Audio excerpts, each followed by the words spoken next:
और चलिए सीधे शुरुआत करते हैं उत्तराखंड के खास बुलेटिन की, जहां सीएम पुष्कर सिंह धामी ने नाग पंचमी की ढेरों शुभकामनाएं और बधाई दी है। साथ ही उन्होंने अपने पोस्ट के माध्यम से लिखा है कि पर्व हमारी प्रकृति के प्रति श्रद्धा का प्रतीक है। सीएम धामी ने प्रदेशवासियों की सुख शांति की कामना की है। तो चूंकि नाग पंचमी का त्योहार और ऐसे में सीएम पुष्कर सिंह धामी की तरफ से नाग पंचमी को लेकर ढेरों बधाई और शुभकामनाएं दी गई हैं। साथ ही पर्व हमारी प्रकृति के प्रति श्रद्धा व्यक्त करता है, सीएम धामी ने अपने पोस्ट में मेंशन किया। सीएम धामी ने प्रदेशवासियों की सुख शांति की कामना इस दौरान की है और नाग पंचमी को लेकर सीएम पुष्कर सिंह धामी का ये पोस्ट आपकी स्क्रीन पर साझा कर रहे हैं। बकायदा इसमें सीएम धामी की तरफ से कहा गया कि नाग पंचमी की आप सभी को इस पावन पर्व की प्रदेश वासियों को ढेरों बधाई और शुभकामनाएं। इसके साथ ही उन्होंने लिखा भी कि समस्त जो प्रदेशवासी हैं वो पर्व हमारी प्रकृति के प्रति श्रद्धा का प्रतीक है और नाग पंचमी के इस अवसर पर ढेरों शुभकामनाएं बधाई देते हुए सीएम पुष्कर सिंह धामी नजर आए हैं। तो सीएम धामी का ये पोस्ट, जहां नाग पंचमी को लेकर सीएम पुष्कर सिंह धामी की तरफ से ये पोस्ट किया गया। इस दौरान सीएम पुष्कर सिंह धामी ने अपने पोस्ट में मेंशन किया गया है, चूंकि नाग पंचमी है, समस्त प्रदेशवासियों को नाग पंचमी के पावन पर्व की हार्दिक बधाई और शुभकामनाएं। और इसके साथ ही उन्होंने बकायदा ये भी कहा कि ये पर्व प्रकृति का और श्रद्धा का प्रतीक है और ऐसे में आज नाग पंचमी को लेकर जो भी तमाम विधान है उसकी पूरी प्रक्रिया यहाँ पर संपन्न की जा रही है। सीएम धामी ने अपने पोस्ट में लिखा है, पर्व हमारी प्रकृति के प्रति श्रद्धा का प्रतीक है जो आज दर्शाता है। और सीएम पुष्कर सिंह धामी ने नाग पंचमी की ढेरों शुभकामनाएं बधाई दी हैं।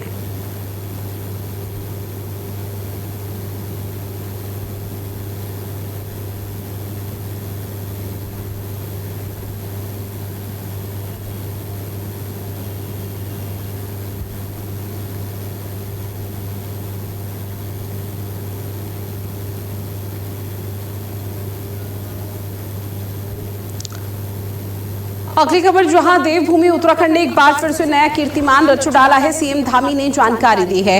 धार्मिक स्थलों पर श्रद्धालुओं की संख्या ने अब नए रिकॉर्ड स्थापित किए हैं। चारधाम यात्रा में 47 लाख से अधिक श्रद्धालुओं ने दर्शन किए हैं, जहां ये ऐतिहासिक रिकॉर्ड माना जा रहा है। इसके साथ ही कांवड़ यात्रा में करीब 5 करोड़ से ज्यादा श्रद्धालु पहुंचे हैं। उत्तराखंड हरिद्वार पहुंचे और गंगा जल लेकर अपने घरों की तरफ प्रस्थान किया गया। तो ये बड़ी खबर, जहां धामी सरकार के कर कमलों से जो यहाँ पर बड़ा और ऐतिहासिक यहाँ पर श्रेणी देखी जा रही है, जिसमें आपको बता दें देवभूमि उत्तराखंड में लाखों की संख्या में श्रद्धालु पहुंचे हुए हैं और बाबा केदार के दर्शन कर रहे हैं। बद्री विशाल के दर्शन किए गए। यमुनोत्री और गंगोत्री धाम में भी उसी तरह की स्थिति यहाँ पर देखने को मिल पाई। जो श्रद्धालु हैं उनके रिएक्शंस भी सामने आए कि हम बहुत ज्यादा खुश हैं, क्योंकि राज्य सरकार की तरफ से जो यहाँ पर श्रद्धालुओं के लिए, पर्यटकों के लिए विशेष व्यवस्था की गई है वो निश्चित तौर पर ऐतिहासिक है। और इसीलिए देवभूमि उत्तराखंड ने एक और नया कीर्तिमान रच डाला,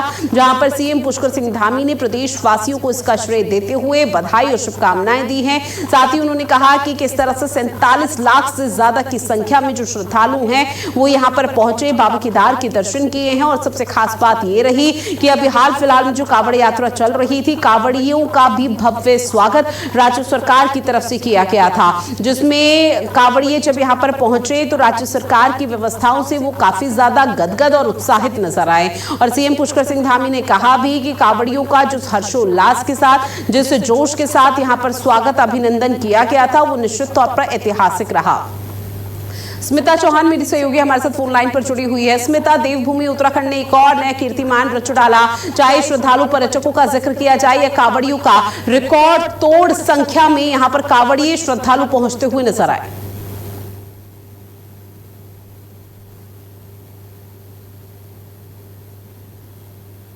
स्मिता, आवाज पहुंच रही है आप तक?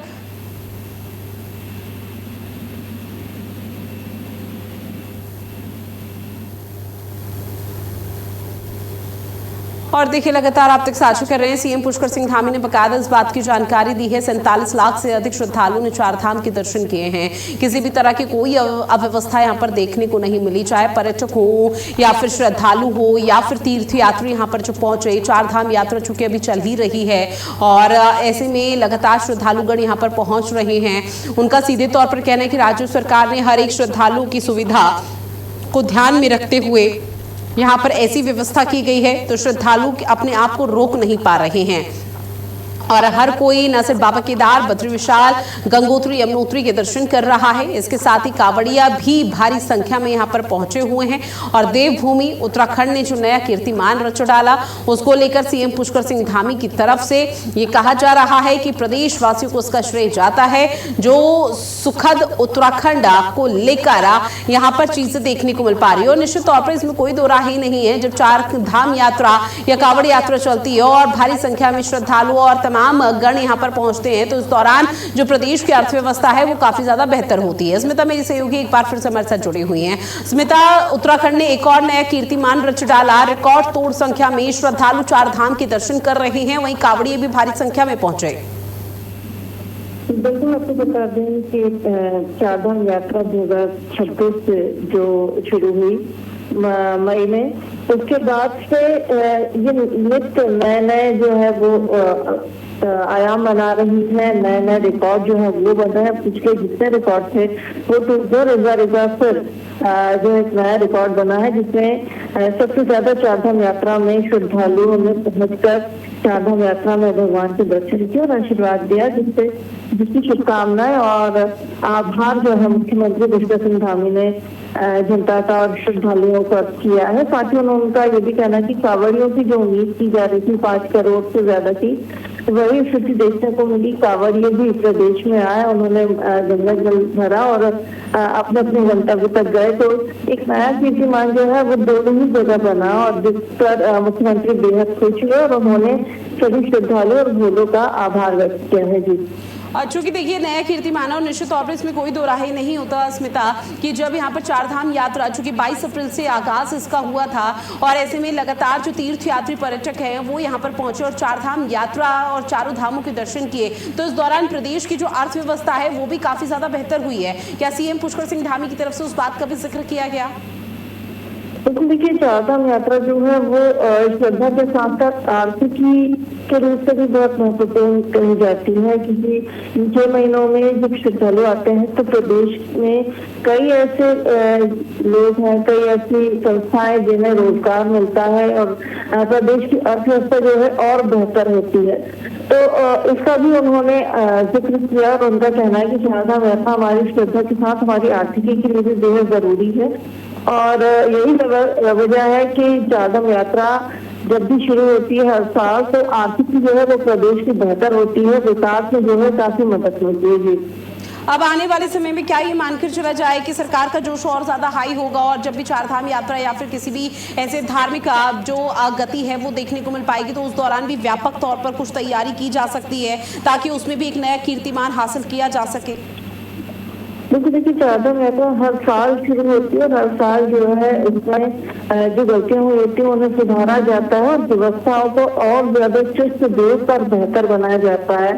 तो ये उम्मीद की जाती है कि अब जब चारधाम यात्रा की जब बारिश चल रही है तो ऐसे में श्रद्धालु थोड़ा आना कम हुआ है, लेकिन उनका जोश कम नहीं हुआ है। अभी भी श्रद्धालु जो है वो लगातार चारधाम यात्रा के लिए आ रहे हैं और जब दूसरा भी शुरू होगा तब और ज्यादा श्रद्धालु आएंगे तो व्यवस्थाओं को और ज्यादा दुरुस्त किया जाएगा। जी, और देखिए खास बात ये भी रही है कि मौसम भी अनुकूल देवभूमि में नहीं बना था और लगातार पहाड़ी इलाकों में किस तरह से भारी बारिश हो रही थी उसका सिलसिला देखने को मिला, जहाँ पर चमोली में अब यहाँ पर क्लाउड बर्स्ट हुआ, बादल फटा। तो वहीं अगर बाबा केदार के दर्शन के लिए जो ऊंची पहाड़ी ऊंची चोटी पर बसे हुए बाबा हैं उनके दर्शन के लिए जब जा रहे थे श्रद्धालु, तो लैंडस्लाइड के न जाने कितने मामले सामने आ गए, लेकिन उस दौरान भी सरकार की जो तत्परता है, जो एक्शन मोड था, वो साफ तौर पर स्मिता देखने को मिल पाया और शायद एकमात्र यही वजह हो सकती है जिसकी वजह से ये नया कीर्तिमान स्थापित किया गया।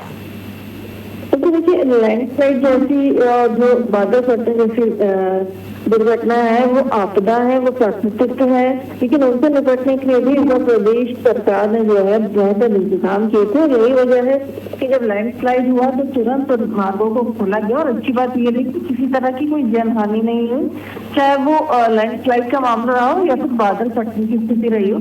दोनों ही जगहों पर प्रशासन ने बेहतर तरीके से रेस्क्यू किया और जो व्यवस्थाएं थी उन्हें दुरुस्त किया। जी, और देखिए जिस तरह से यहाँ पर जो देवभूमि में अभी सरकार है, धामी सरकार, उनके पूरे 5 साल का हालांकि कार्यकाल संपन्न हो चुका है स्मिता, और आने वाले समय के लिए भी जो नए कीर्तिमान स्थापित किए जा रहे हैं, ये आने वाले विधानसभा चुनाव में भी बहुत बड़ा यहाँ पर जो रिजल्ट है, जो परिणाम है, वो यहाँ पर बेहतर तरीके से देते हुए नजर आएंगे। तो इसमें कोई दो राय नहीं है कि राज्य सरकार आने वाले समय के लिए अपने वोट बैंक को भी मजबूत कर ही रही है। तो देखिए 2027 का चुनाव की नजदीक है, इसीलिए बीजेपी जो है वो हर वर्ग को साधने में लगी है। हर वर्ग, चाहे वो युवा हो, महिला हो, बुजुर्ग हो, सैनिक हो, सभी को साधने में लगी है और सभी के लिए नित नई नई योजनाएं भी लागू हो रही हैं।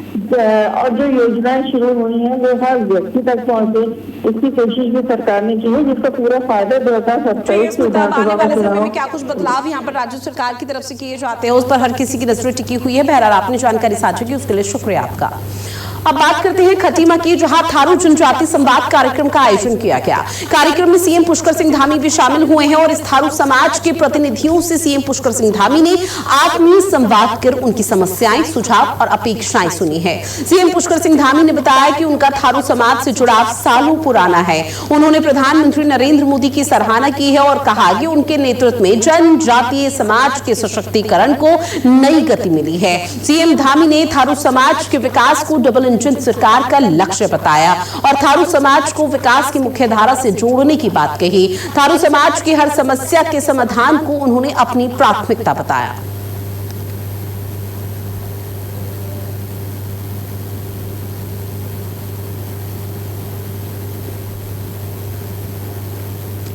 तो देखिए कार्यक्रम में सीएम पुष्कर सिंह धामी की उपस्थिति रही। जो आने वाले समय पर लगातार कार्यक्रम और वोट बैंक मजबूत किया जा रहा है वो थारू जनजाति का है। हाल फिलहाल में भी कई कार्यक्रम हो चुके हैं और सीएम पुष्कर सिंह धामी की तरफ से एक ही उद्देश्य है कि थारू जनजाति के लोगों को कैसे वो लाभ पहुंचाया जाए उन तमाम योजनाओं का जिनसे वो वंचित रहे हैं। और इसमें थारू समाज की समस्या का समाधान सरकार की पहली प्राथमिकता है। इस बात पर भी विशेष फोकस इस खास कार्यक्रम में किया गया। थारू जनजाति के जो लोग पर मौजूद थे उनसे सीएम पुष्कर सिंह धामी ने वन ऑन वन बात की है।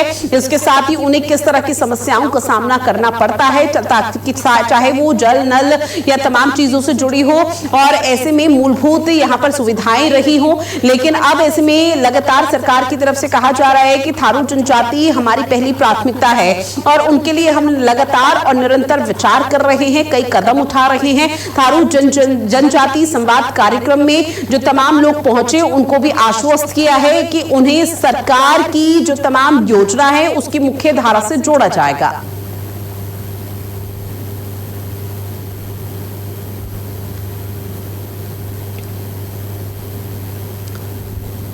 वहीं सीएम पुष्कर सिंह धामी ने महक क्रांति नीति के अंतर्गत हुए विकास की जानकारी दी है। उन्होंने बताया कि नीति के माध्यम से उत्तराखंड में सुगंधित पौधों की खेती को नई गति दी जा रही है। प्रदेश में 7 एरोमा वैलियों का विकास किया जा रहा है, जिससे लगभग 23,000 हेक्टेयर क्षेत्र में सुगंधित फसलों की खेती को बढ़ावा मिलेगा और करीब 1 लाख किसान इससे लाभान्वित होंगे।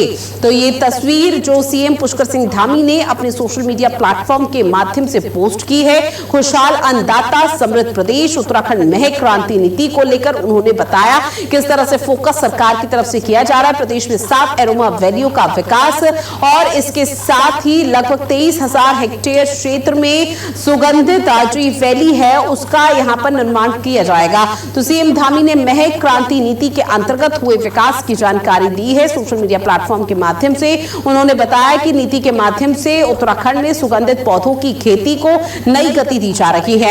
प्रदेश में 7 एरोमा वैलियों का विकास किया जा रहा है, जिससे लगभग 23,000 हेक्टेयर क्षेत्र में सुगंधित फसलों की खेती को बढ़ावा मिलेगा और करीब 1 लाख किसान इससे लाभान्वित होंगे।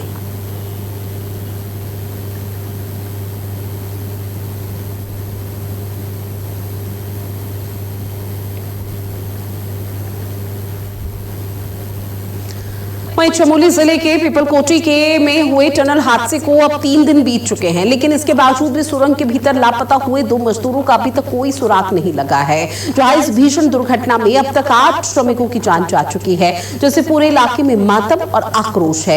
अब इस दुखद घटना के बाद प्रशासन और राहत बचाव दल लगातार सुरंग के अंदर जा रहा है और बाहर लगातार रेस्क्यू ऑपरेशन चलाने में जुटे हुए हैं, ताकि किसी तरह फंसे हुए लोगों तक पहुंचा जा सके। हादसे में घायल हुए 11 श्रमिक मजदूरों को इलाज के लिए जिला चिकित्सालय गोपेश्वर में भर्ती कराया गया, जहां उनका इलाज जारी है। लेकिन अभी फिलहाल यहां पर आपको बता दें 2 मजदूर ऐसे हैं जो लापता हो चुके हैं।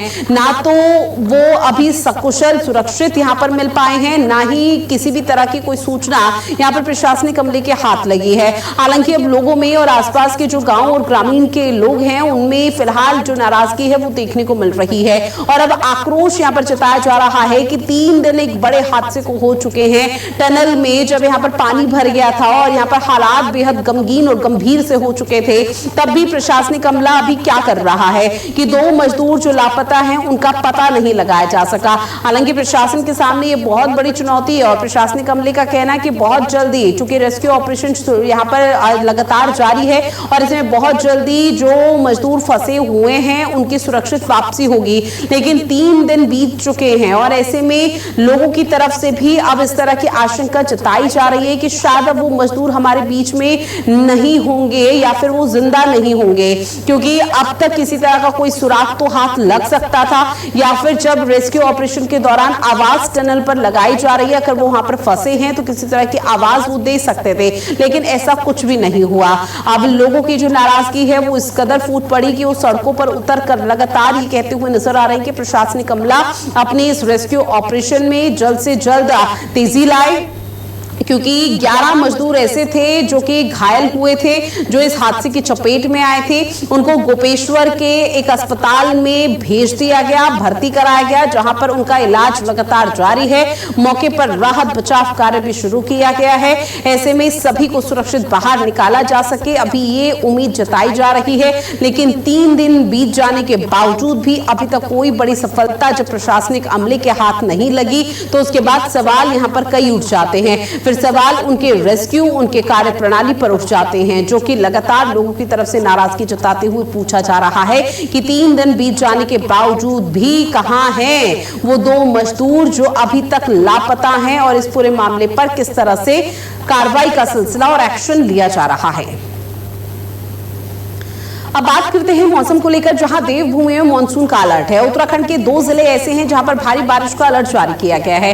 बाकी जिलों में भी तेज बौछारों के आसार हैं। नैनीताल में सबसे ज्यादा 30.5 mm बारिश अभी तक रिकॉर्ड की गई है।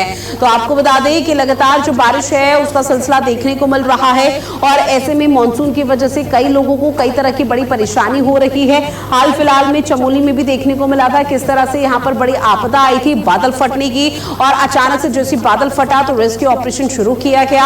और अभी भी मौसम विभाग की तरफ से ये चेताया गया है कि अभी तो और ज्यादा मौसम विकराल रूप धारण कर सकता है। जहां देवभूमि में मानसून को लेकर कहा जा रहा है कि 2 जिले तो ऐसे हैं, चाहे वो कुमाऊं मंडल या फिर गढ़वाल मंडल के हो, जहां पर भारी से भारी बारिश हो सकती है।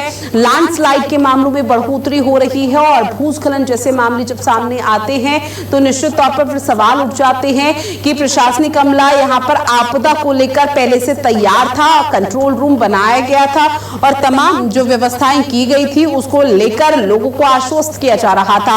लेकिन जब व्यापक स्तर पर एक बहुत बड़ा नुकसान होता है तो उस दौरान ग्रामीणों की चिंताएं लगातार बढ़ जाती हैं। अब ऐसे में बाकी जिलों में भी तेज बौछारों के आसार यहां पर जताए गए हैं मौसम विभाग की तरफ से, और राज्य सरकार लगातार एक तस्वीर को लेकर निगरानी बनाए हुए है। अधिकारियों को निर्देश दे दिए गए हैं किसी भी तरह से अव्यवस्था ना हो, और पर्यटकों से भी लगातार प्रशासन अपील कर रहा है कि अगर वो इस मॉनसून में देवभूमि या पहाड़ी इलाकों का रुख करने की योजना बना रहे हैं, अपना प्लान तैयार कर रहे हैं, तो जरा सावधान हो जाइए।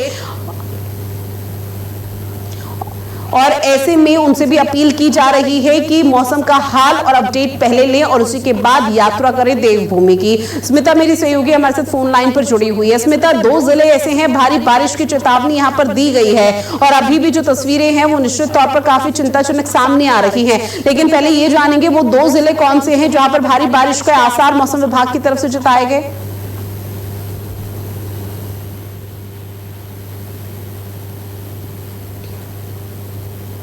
स्मिता, आवाज पहुंच रही है आप तक?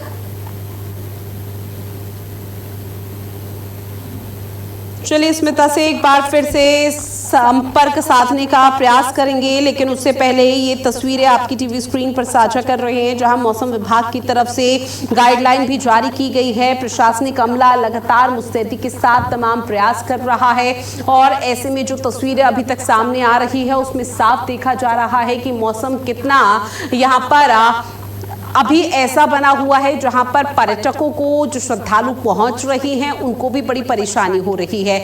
लेकिन कुछ जिले ऐसे हैं जहां पर मौसम विभाग की तरफ से बताया गया है कि आने वाले समय पर यहां पर भारी बारिश का सिलसिला देखने को मिल सकता है। देवभूमि में मानसून लगातार अलर्ट है और पहाड़ी इलाकों में जो बारिश का सिलसिला शुरू हुआ है उसकी वजह से आपको बताते चले कि मैदानी स्तर पर लगातार यहाँ पर जो मौसम है वो करवट ले रहा है। लेकिन अगर इसी तरह से बारिश यहां पर हुई तो आने वाले समय पर बहुत ज्यादा परेशानी बन सकती है। इसके साथ ही नैनीताल का हम जिक्र करें तो 30.5 mm बारिश अभी तक रिकॉर्ड की गई है। नदियों का जो जलस्तर है, चाहे अलकनंदा हो, मंदाकिनी हो, गंगा हो, अभी फिलहाल जो जलस्तर है वो चेतावनी रेखा को पार हालांकि कर चुका है। और स्मिता मेरी सहयोगी हमारे साथ फोन लाइन पर जुड़ी हुई हैं। स्मिता, मौसम विभाग की तरफ से 2 जिलों के लिए रेड अलर्ट और चेतावनी जारी की गई है, वो 2 जिले कौन से हैं जहां भारी बारिश का अलर्ट जारी?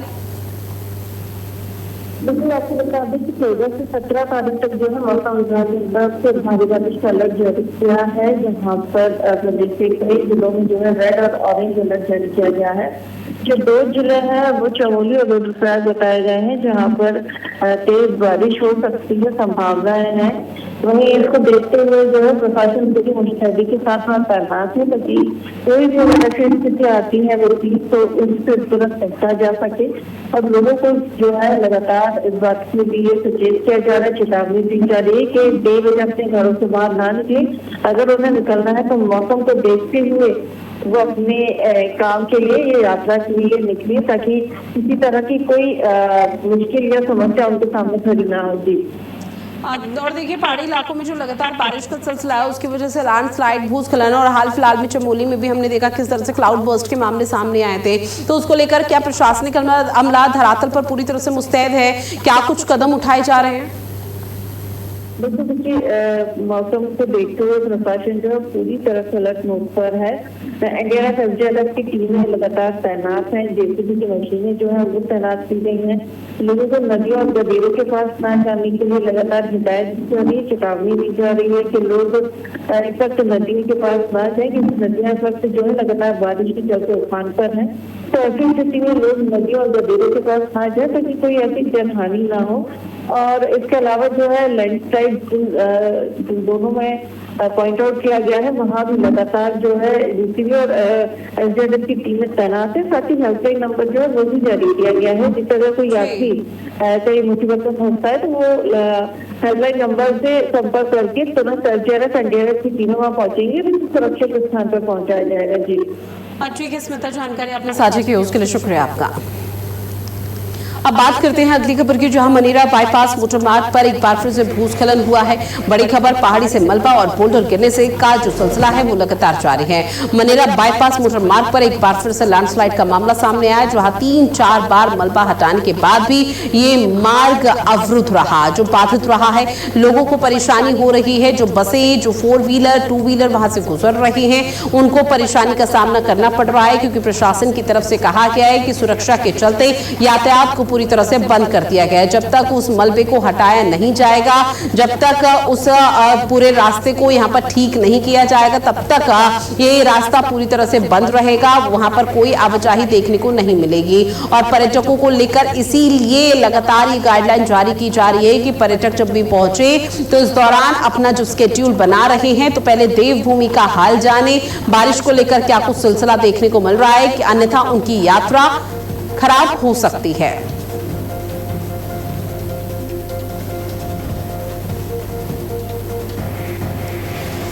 और उत्तराखंड के इस खास बुलेटिन में इतना ही। देश और दुनिया की बड़ी खबरों के लिए आप बने रहिएगा भारत अपडेट के साथ। नमस्कार।